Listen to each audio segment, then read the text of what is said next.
Hello, everyone. This afternoon, President Trump will deliver remarks on rolling back regulations to help all Americans. Deregulation has been a top priority of this president. The president reversed the disastrous overregulation of the Obama-Biden administration. Under President Trump, 7 deregulatory actions have been taken for every 1 new regulation. This amounted to $50 billion in regulatory cost savings. And it is important to note that this deregulation agenda lowers the cost for every American. The cost of these burdensome regulations fall disproportionately and benefit disproportionately lower income Americans. So this president took action to roll back the burdensome regulations that harm low income communities and make sure that these lower income Americans are taken care of. For example, the president's deregulatory agenda will boost household income by $3,100 annually.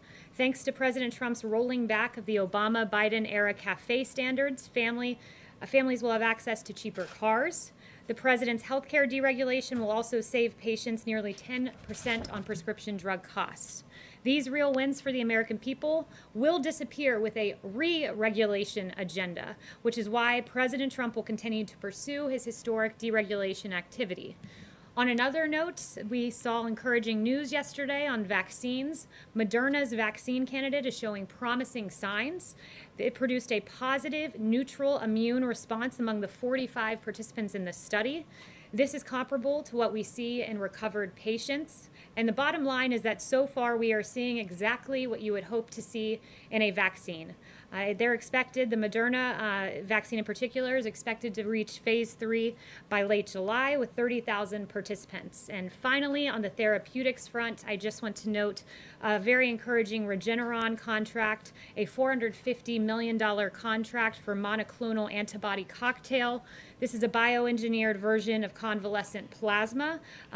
One of the several therapeutics available to treat COVID, can be used for prophylaxis and treatment, and they say they could have up to 70 to 300,000 vials of this by the end of the summer or early fall.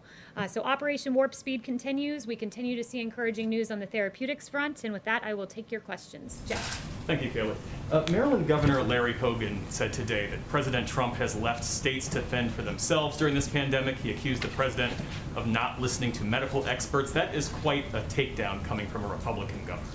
Yeah, it's really striking, his comments, especially when you compare them to his past comments. This is revisionist history by Governor Hogan, and it stands in stark contrast to what he said on March 19th, where he praised the great communication that the president has had with governors.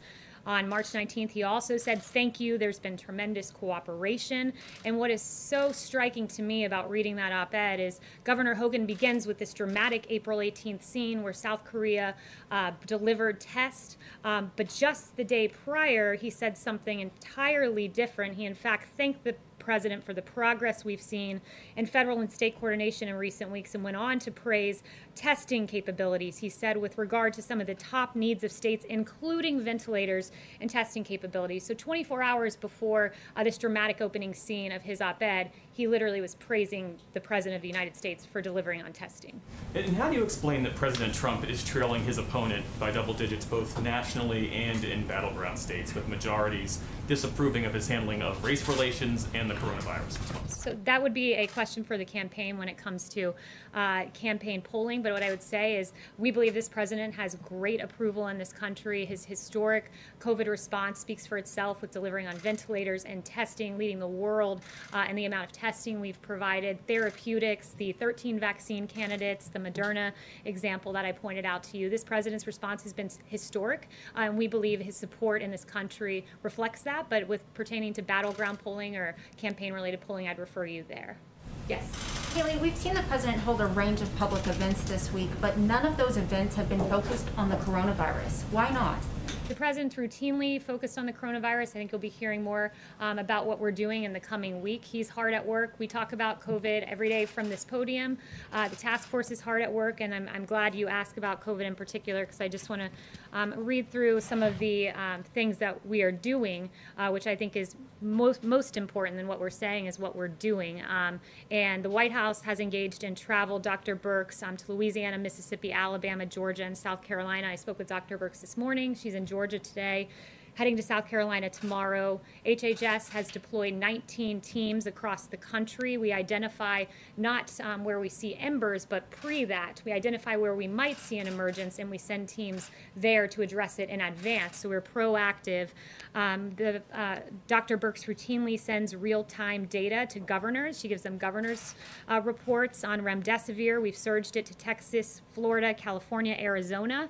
65,000 vials went to these 4 states, and we're also surging testing sites. So we're doing stuff each and every day. But Haley, surely you would agree this is the biggest challenge facing the public right now. Why aren't we seeing it as the president's biggest public priority?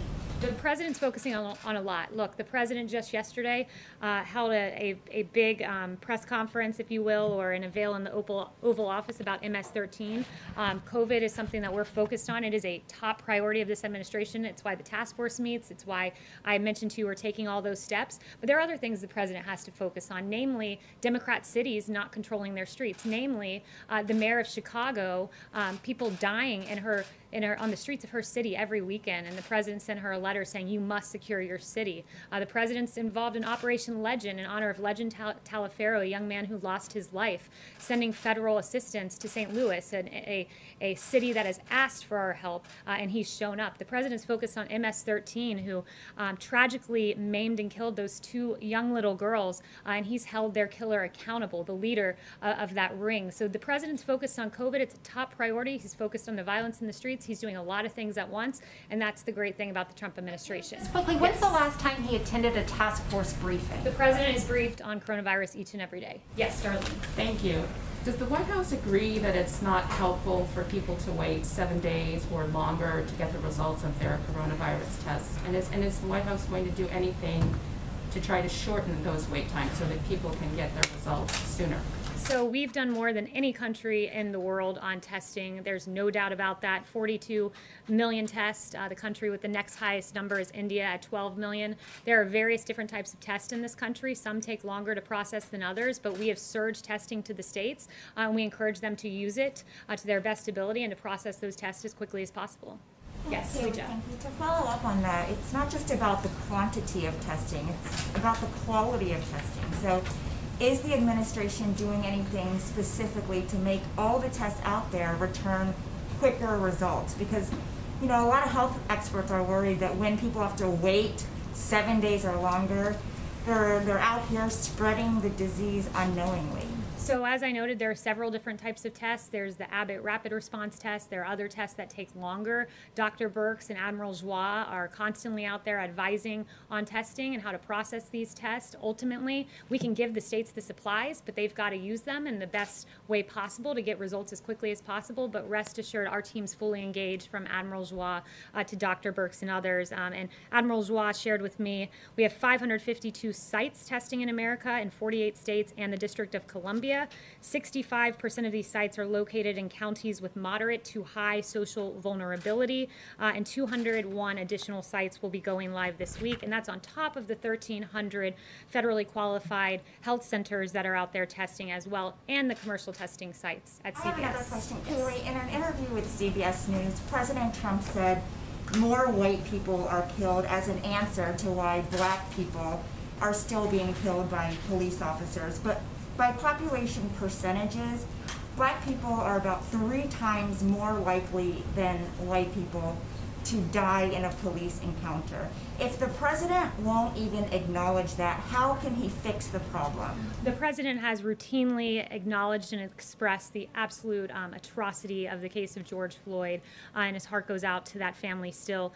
He was noting a fact that there were, when you look at unarmed killings with police interactions in this country, that you had 9 unarmed black individuals who were fatally shot and 19 unarmed white individuals. That's down from 38 and 32 respectively in 2015. So the numbers have actually come down since the Obama administration. He was making that point, but one point he wants to strongly make is this, that black men and women who die of homicide, they are likely to die of homicide at 8 times greater than that of white individuals and Hispanics combined. That's the rate combined. So that's an extraordinary thing that we want to look at. I've listed for you the names of these kids who have died across this country. It is unacceptable, and under this president, he'll take action, and the derelict mayor of Chicago should step up and ask for federal help because she's doing a very poor job at securing her streets. Talking about people who are dying at the hands of police officers. Is the president considering travel bans for members of the Communist Party to enter the U.S.? And is he concerned about escalation of tensions with China?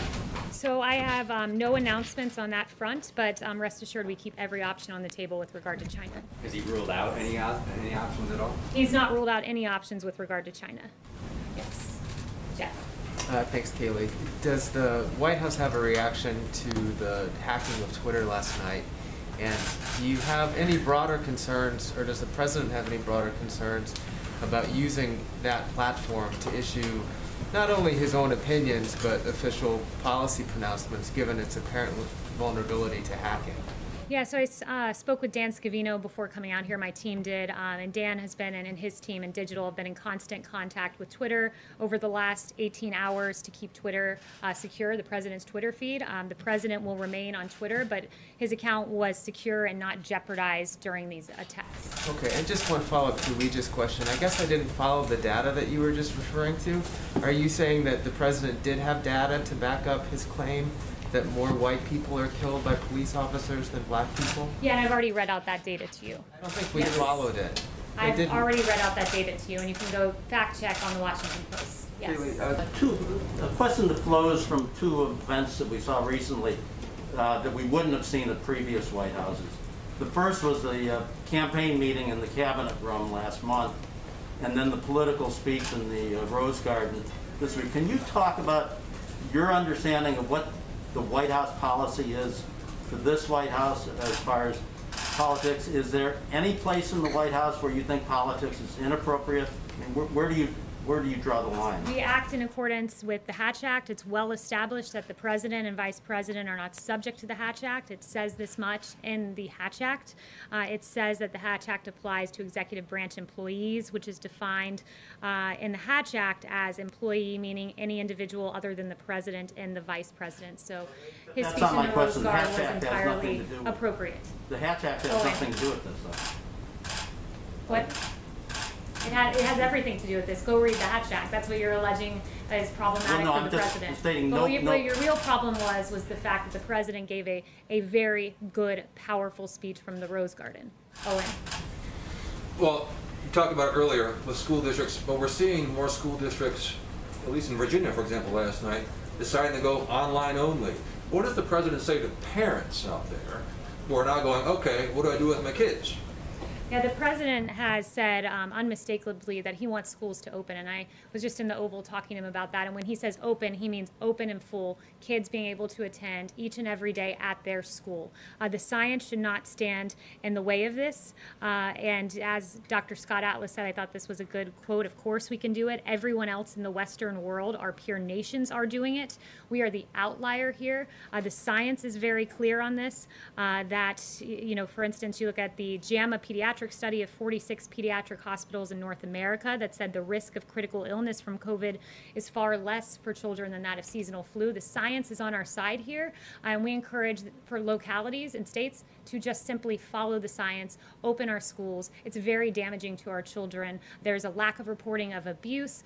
There's mental depressions that are not addressed, suicidal ideations that are not addressed when students are not in school. Our schools are extremely important. They're essential, and they must reopen.